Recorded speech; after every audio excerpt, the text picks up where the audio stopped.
ক্রমশ বাড়ছে খুব নিঃশ্বাসের কষ্টগুলো, প্রগাঢ় বিষাদ। ভেতরে ভাঙচুর শেষে নিভৃত কবাট খুলে প্রাঙ্গণে দাঁড়াই। জোছনার শরীরে ঘিরে উন্মথিত হাওয়া নাচে ভরতনাট্যম।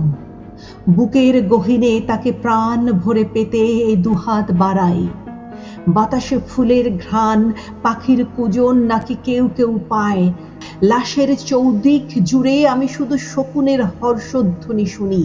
বুট বুলেট সহ জলপাই, রঙের ট্রাক ঊর্ধ্বশ্বাসে ছোটে। 1, 2, 3 করে সহস্র লাশের গন্ধ সঙ্গোপনে গুনি। কারু ঘরে ভাত নেই, কারু কারু ঘর নেই, চূড়ান্ত অভাব। বাতাসে কষ্টের ঘ্রাণ পশ্চিম ঈশানের কোণ থেকে আসে।